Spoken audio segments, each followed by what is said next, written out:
بسم الله الرحمن الرحيم، والصلاة والسلام على سيدنا رسول الله.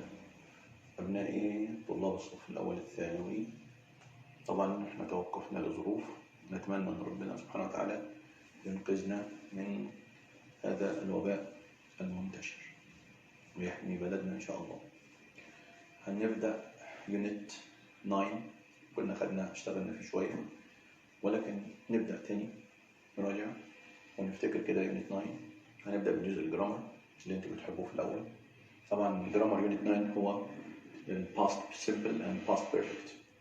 نشوف كده الباست سيمبل أولا، طبعا التصريف الثاني للفعل. احنا متفقين من زمان، كلنا عندنا المعلومات. باست سيمبل هو عبارة عن the second conjugation، التصريف الثاني للفعل. مثلا أنا عندي فعل زي play، played، played، start، started، started. دي أفعال بنسميها أفعال منتظمة. في فعل زي go، went، gone، ده فعل بنسميه irregular، فعل شاذ.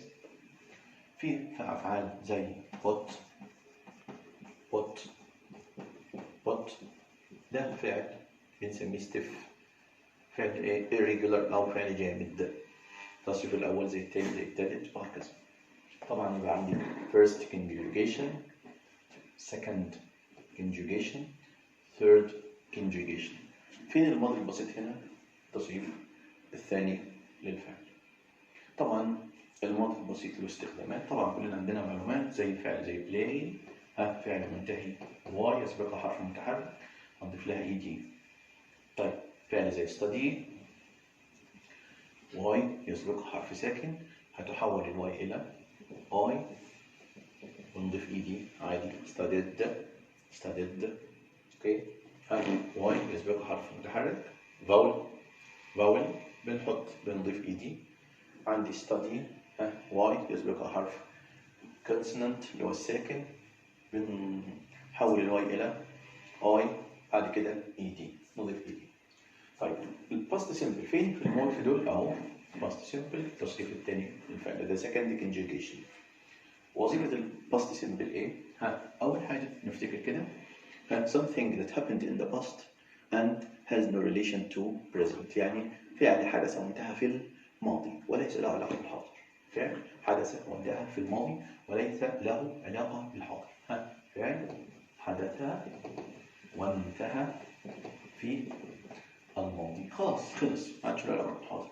يعني لما أقول I visited my friend last week.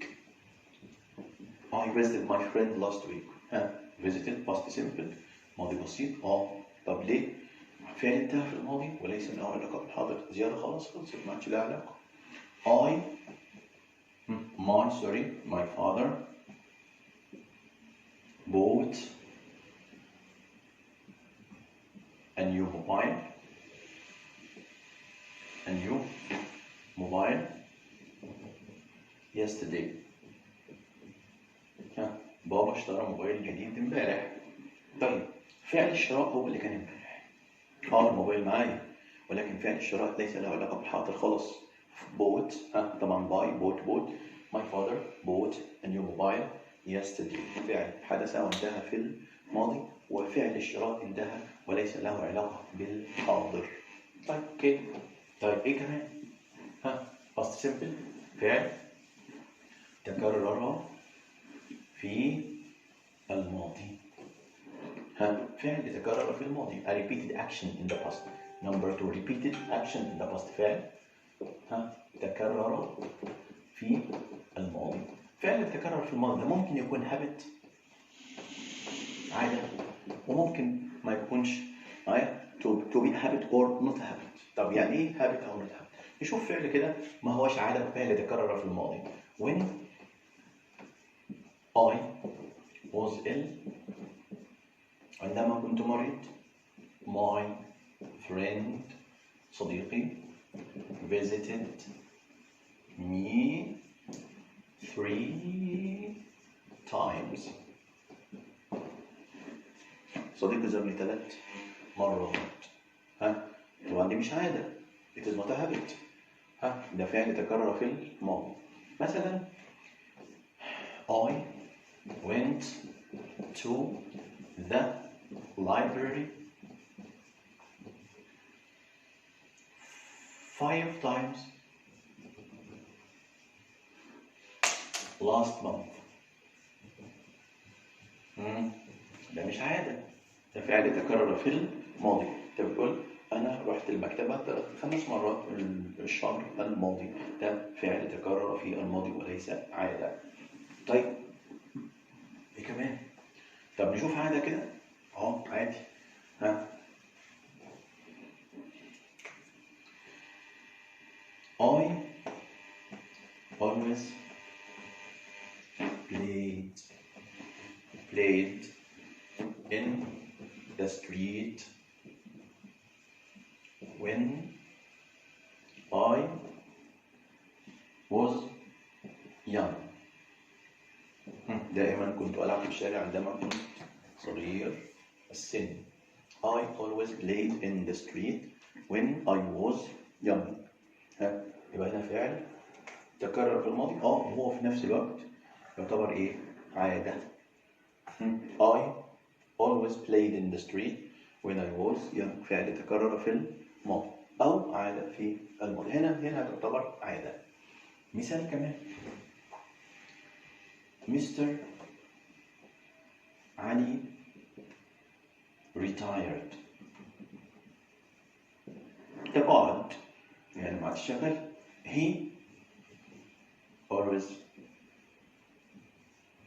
helped us. هو دايما كان بيساعدنا. يعني ايه؟ يعني الجملتين دول ممكن نشيل always helped us ونكتب مكانها he used to help us. يبقى هنا ممكن تكون بديل used to. I always played in the street ممكن نشيلها ونحط مكانها I used to play in the street. طيب ممكن نستخدم الماضي البسيط when there are repeated, when there are actions with no duration separation. يعني أحداث لا توجد بينها فواصل زمنية. يعني أحداث متتالية. يعني إيه أحداث متتالية؟ When I paid the fare. When I paid the fare, sorry.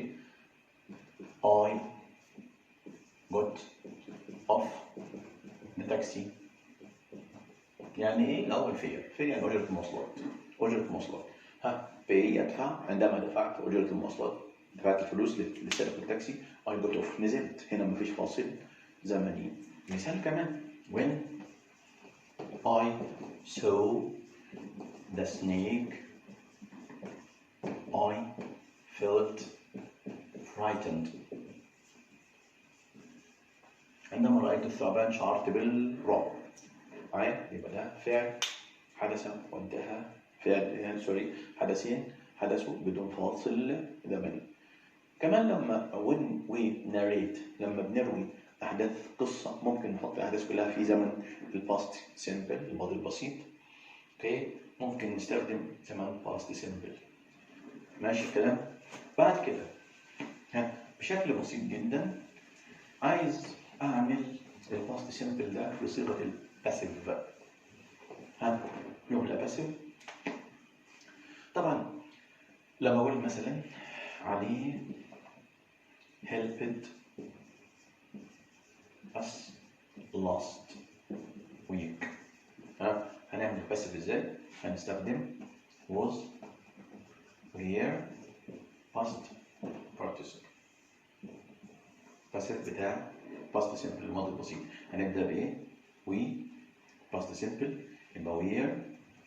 التصريف الثالث past participle we were helped by علي last week. We were helped by علي last week. ممكن omit by علي we were helped last week. the mechanic or the police arrested the thief. The police arrested the thief. هنعمل passive يبقى the thief was well aware. أكيد was past participle من arrest. arrested. The thief was arrested. مش لازم أقول by the police لأن الفاعل معروف. مين اللي قبض عليه؟ البوليس. The thief was arrested. Okay, well, we can say the thief got arrested. Okay. يبقى ده الباسيف بتاع الباست سيمبل. طيب مش عايز، خلاص خلصنا من الباسيف. عايزين نعمل سؤال. طبعا سؤال هنستخدم النفي الأول. النفي بنستخدم didn't والانفينيتيف، وممكن نستخدم never والباست سيمبل أو التصريف الثاني. يعني لو أنا قلت he didn't visit us، هو لم يزورنا. didn't المصدر الانفينيتيف. he never visited us. never ينفع نستخدم never في النفي طبعا، بس هيكون في اختلاف بسيط في المعنى أو اختلاف في المعنى. he didn't visit us، هو لم يزورنا. ممكن أكون بأقصد مرة واحدة، ما زرناش الأسبوع اللي فات أو أي حاجة، ولكن he never visited us معناها أن هذا الفعل لم يحدث على الإطلاق. he never visited us. ولكن عموما لو هنستخدم never بعدها past simple عادي خالص. he never visited، يعني أنا عايز أقول أنا عمري ما دخنت سيجارة، يبقى I never smoked a cigarette. I never smoked a cigarette. عمري ما زرت لندن، يبقى I never visited لندن، وهكذا. اوكي. question بنعمل سؤال بنستخدم did subject الفاعل والانفينيتيف.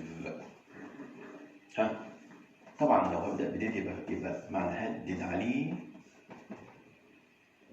sell مصدر the car. did علي sell the car. did علي sell the car. طب نعمله باسيف السؤال ده كده. ده did. في الباسيف كنا بنستخدم was where. اوكي يبقى نبدأ was لازم. هات الاوبجكت المفعول. was the car past participle sold by علي. هل السيارة بيعت بواسطة علي. did منى clean the room. كلام بسيط خالص. هل منى نظفت الحجرة؟ سؤال did فاعل subject infinitive مصدر. تعمله باسيف يبقى was ايه؟ هات الاوبجكت the room past participle cleaned. was the room cleaned by منى. خلاص. بعد كده عندي طبعا كلمات بتستخدم مع الباست سيمبل اللي هي tense markers. طبعا yesterday last week last month last year once ago. خدنا الكلام ده كتير قبل كده وهنعرضه تاني معايا written مكتوب. نيجي بقى على past perfect. علشان نستخدم past perfect لازم نكون عارفين وظيفته أولا. function of the tense، وظيفة الزمن ايه؟ past perfect.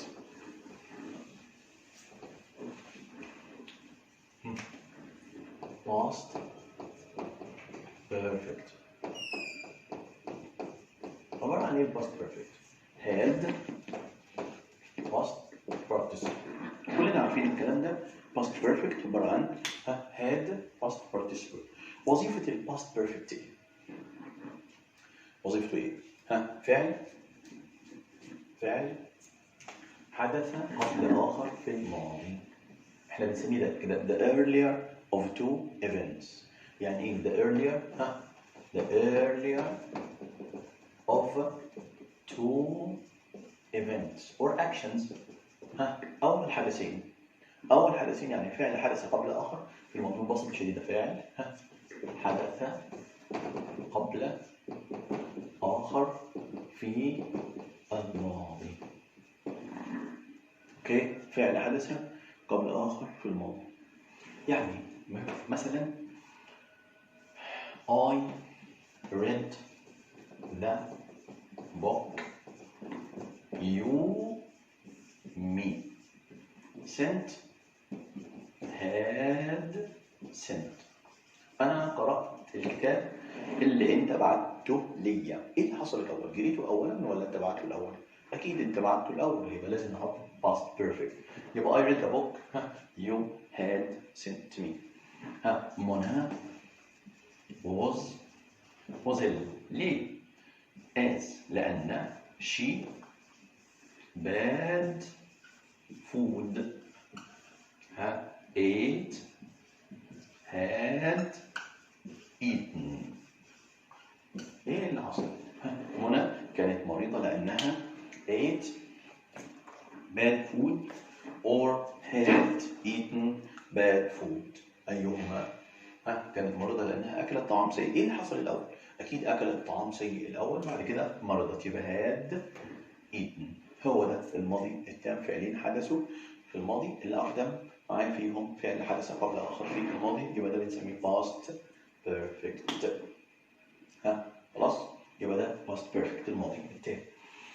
اوكي، نفي الماضي التام طبعا hadn't. تكميل السؤال had subject past participle. نكمل بس كده الأول استخداماته. في قاعدة احنا عارفينها من الإعدادي، دايما كنا بنقول after بعدها ماضي تام ماضي بسيط. طيب أنا ممكن أستغنى على فكرة عن القاعدة دي خالص لو أنا نفذت فكرة إن الماضي التام هو فعل حدث قبل آخر في الماضي. ومع ذلك هنكتب الكلام ده تاني. أدي after when as soon as as soon as. بعدهم past perfect الماضي التام، وبعد كده past simple. أكيد past simple past perfect past simple. طيب عايزين نوظف الكلام ده. لو أنا قلت I studied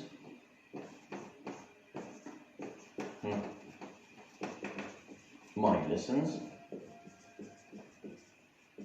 then I slept.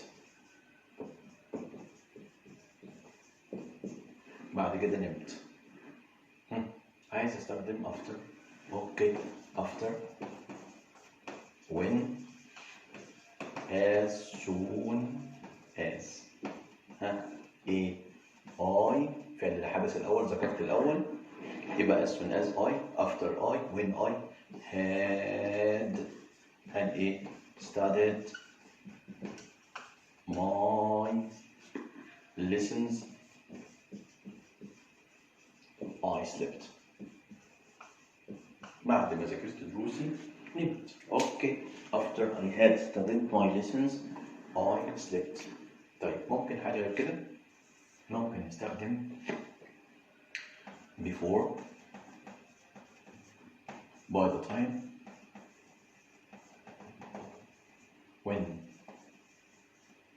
بعدهم ايه؟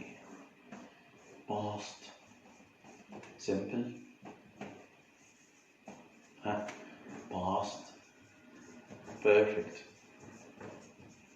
ماضي بسيط ماضي تاني. خلينا ماشيين بالطريقة التقليدية. I studied my lessons. طيب عايز انفذ على الجملة دي. I studied my lessons then I slept.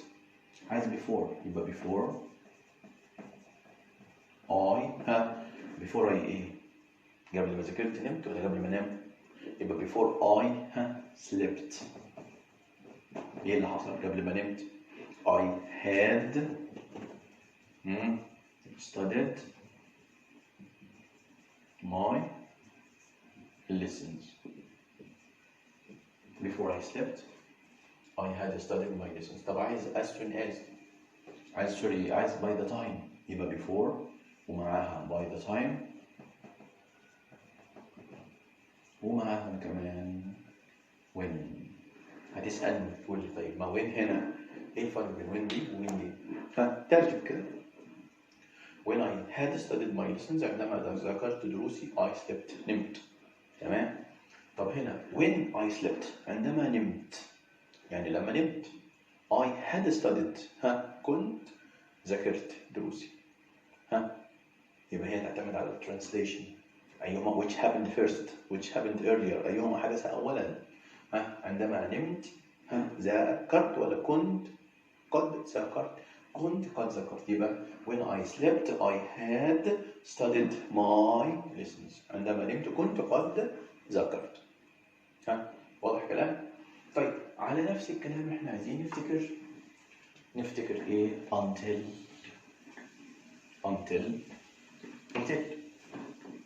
till until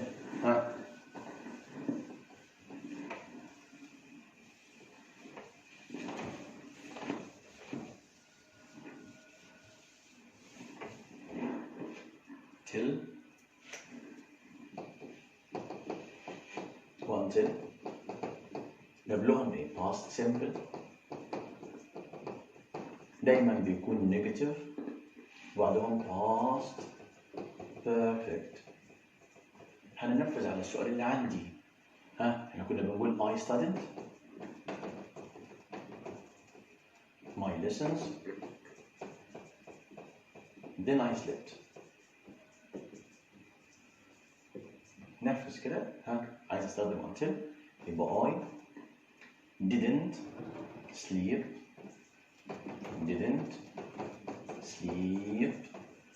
until I had studied my lessons. لم أنام حتى ذاكرت دروسي. ما نمتش إلا لما ذاكرت دروسي. I didn't sleep until I had studied my lessons. عايزين جملة بقى نعملها على الثلاث حالات دول. مثال mother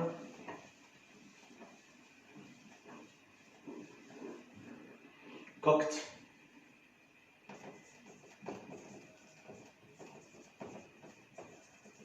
then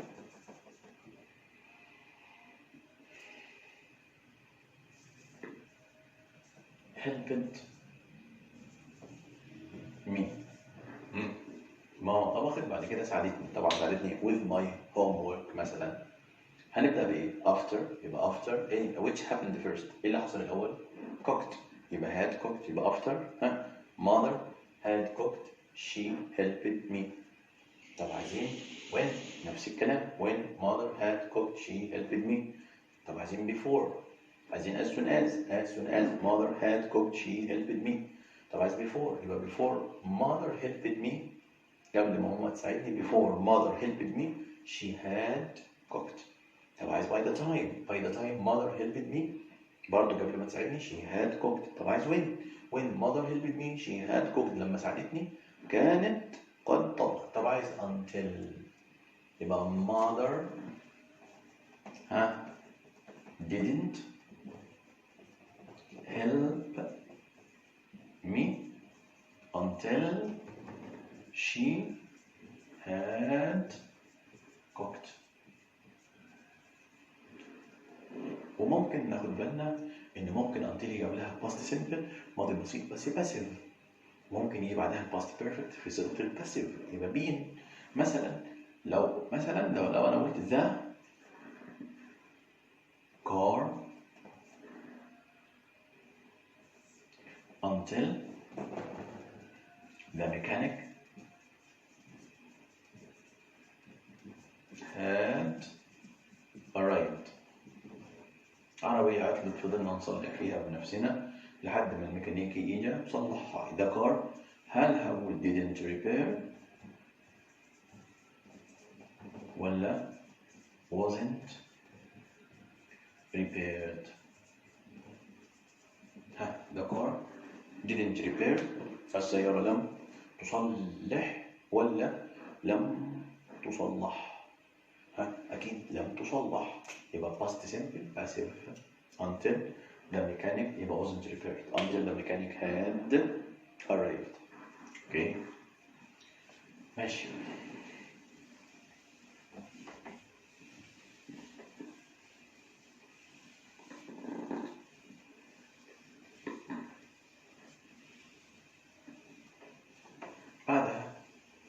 نستخدم امتى هنستخدم past simple.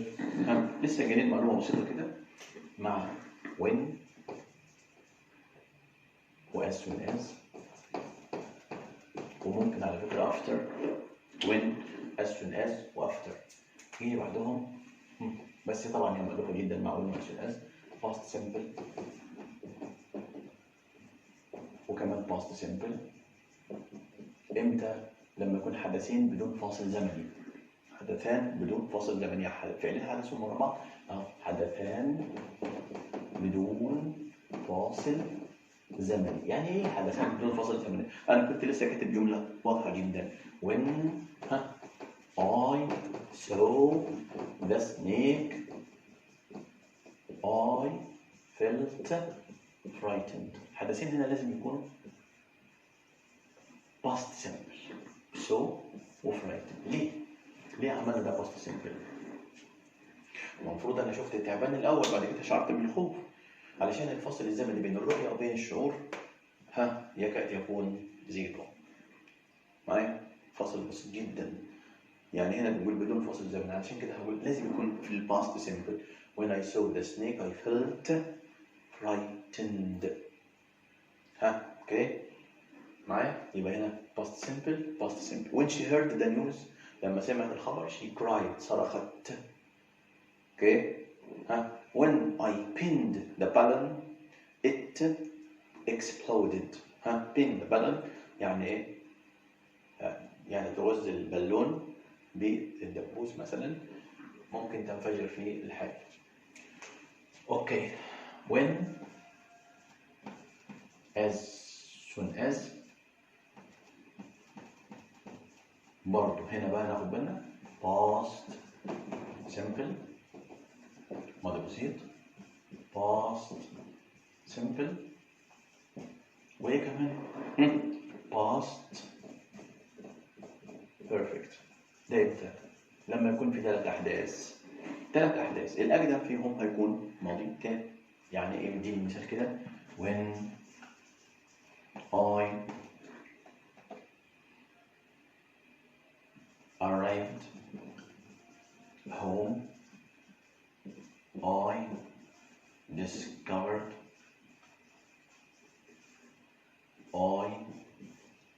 the key. lost or had lost. لما وصلت البيت هنا ممكن when أو as soon as. ممكن ده أول. when I arrived home I discovered the key. هل هقول lost ولا had lost؟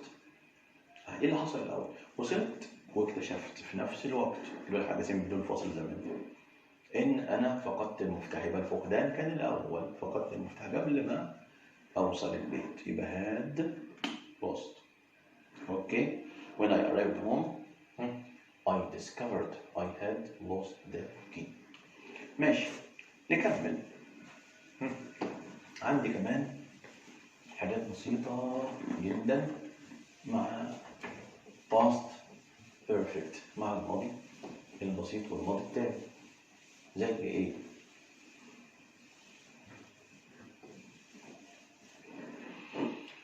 زي مثلا استخدام having يعني having دي بعدها past participle، بعد كده past simple. يعني ايه having؟ معناها بعد معناها بعد. طيب بعدها past participle يعني ايه؟ having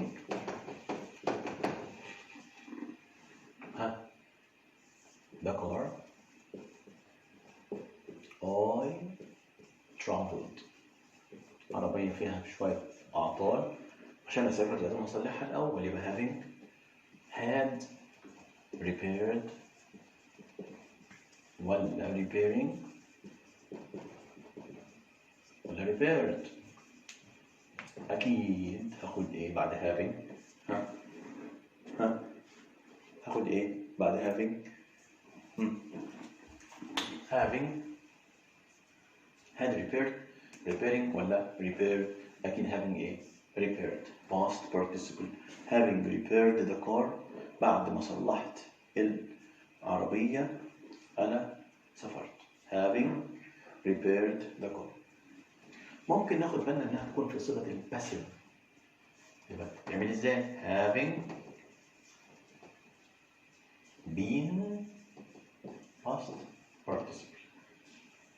having لو اتعملت في صيغة الباسيف تبقى having been past participle. طب يعني ايه؟ having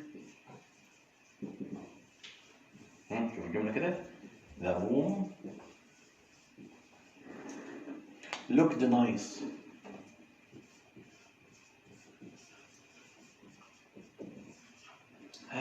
having ايه؟ painted ولا been painted؟ ناخد بالنا having painted بعد ما دهنت الحجرة دهنت. هينفع نقول بعد ما دهنت الحجرة بدت جميلة ولا بعد ما لازم تكون باسيف. طب الباسيف بتاع having أو been past participle يبقى having إيه؟ been painted. أوكي واضحة؟ having been past participle. طيب إيه كمان غير having؟ في كمان طبعا after و before بعدهم على طول من غير فاعل يبقى verb plus ing. يعني لو أنا قلت after أدي after before بعدهم على طول verb plus ing.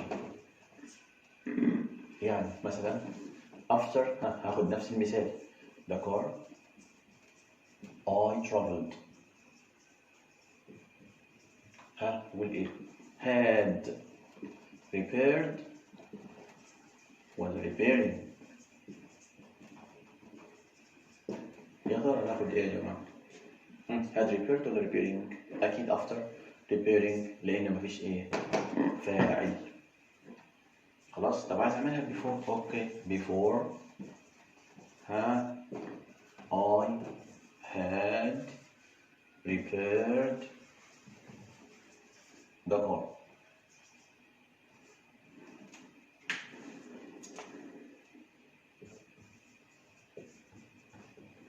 before ايه؟ traveling ولا traveled؟ ينفع على فكرة نقول my travel و before travel لأن travel كمان noun. before travel or traveling. before traveling I had repaired the car. طيب ناخد بالنا من الاثنين دول لو بعدهم after و before. لو بعدهم هو معروف بعدهم من بدون فعل بفيرب زائد ing. طب انا عايز اعمله باسيف. ينفع تستخدم being past participle. طب نعملها ازاي؟ شوف المثال after هاخد لك نفس المثال اللي فات. نقط space the room looked nice.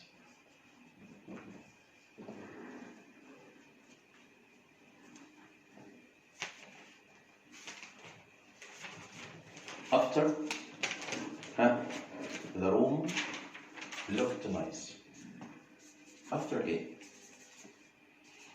painting ولا being painted؟ طبعا معظم الناس هتقول ايه؟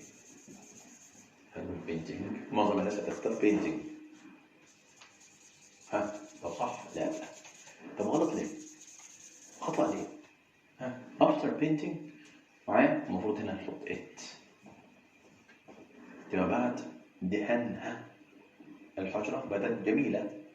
طب مفيش مفعول عندك. there is no object يبقى ده passive. هنا مفيش object. no object. after ايه؟ being painted بعدما دهنت. after being painted the room looked nice. اوكي خلاص. نبدأ بقى ننقل على خلينا بس نخلص بقى كده عشان مش تحسوا بالملل. آخر حاجة نعمل إيه؟ عندي hardly when. آخر حاجتين يا جماعة. hardly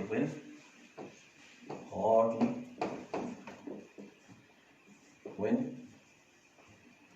scarcely when no sooner than. دول معناهم ايه؟ لم يكد حتى. معناهم كده بالعربي لم يكد حتى. طيب معاهم ايه؟ past perfect. بنحط هنا past perfect had وهنا past participle وبعد كده past simple الماضي البسيط. يعني بنحط الكلمات دي hardly when scarcely when no sooner than بنحط دول بين had وبين past participle. يعني ايه؟ she had the news. She fainted. هي سمعت الخبر فقدت الوعي. طيب عايزين نستخدم hardly. ينفع هنستخدم hardly. فين الفعل اللي هنحطه ماضي تام؟ heard يبقى had heard. طب هنحط hardly فين؟ في النص يبقى she had hardly heard the news. She had hardly heard the news when عايزين hardly معها ايه؟ when ايه؟ she fainted. She had hardly heard the news when she fainted. طيب نبدأ بhardly. ينفع هنستخدم hardly بhardly. هنعمل inversion نقدم الفعل المساعد على فعل had she كمل heard the news when كمل hardly had she heard the news she fainted. لم تكد تسمع الخبر حتى فقدت الوعي. يبقى لو بدأت بيها أعمل inversion hardly had she. مثال كمان he saved money. he bought a car. وفر فلوس اشترى على طول عربية ما استناش. هنستخدم no sooner. اسمع فين الماضي التام؟ يبقى saved هتبقى had saved. يبقى he had no sooner. التصريف الثالث saved money. طب no sooner معاها when؟ لا مش when. معاها ايه؟ معاها ايه؟ then he past simple bought ماضي بسيط على طول bought a car. يبقى he had no sooner saved the money than he bought a car. طب يلا مين هيبدأ لي no sooner بقى؟ begin يبقى no sooner had he saved money then كمل. اوكي نيجي بقى لآخر جزئية خالص. استخدام it was only when. يبقى عندي أولاد hardly when no sooner than scarcely when. دول معاهم past perfect بعد كده past simple. مكانهم فين؟ بين had وبين التصريف الثالث. hardly أهي. she had hardly heard. طب ابدأ hardly had she heard the news. Okay he had no sooner saved. ابدأ ب no sooner begin with no sooner had he saved وكمل بقى.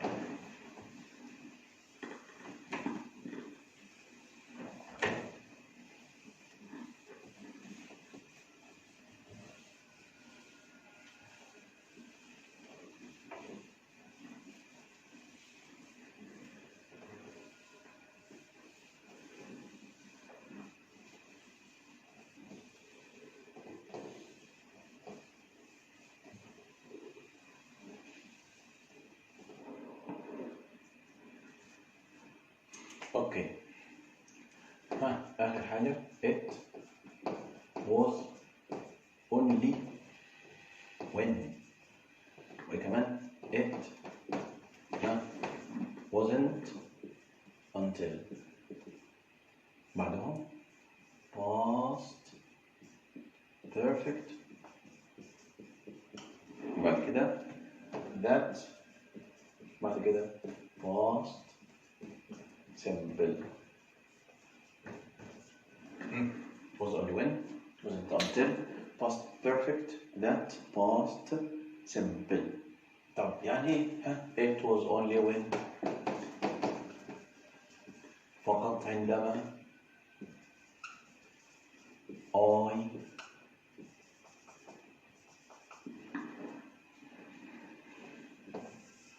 my work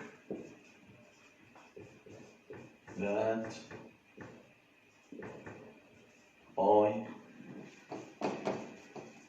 went home. عايز اقول انا ما روحتش البيت الا لما خلصت شغلي، يبقى فقط عندما يبقى it was only when I ناخد ايه؟ did ولا had done. إذا كنت تختاروا was only when I had done my work that. كمل الجملة I went home. وبكده طبعا لو شلنا it was only when حطينا مكانها it wasn't until يكون نفس الكلام. وبكده إن شاء الله نكون خلصنا grammar unit 9.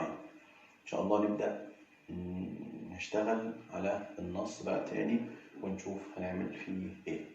الكلام ده ان شاء الله نذاكره كويس وهنبدأ نطبق عليه، نحل exercises، نحل تمارين ونراجع ونشتغل عليه شويتين على اساس ان احنا المعلومات دي تثبت ان شاء الله. هننزل لكم صفحات مكتوب فيها شرح الكلام ده تاني بس على ورق ان شاء الله يكون واضح وممكن نراجعه تاني ان شاء الله.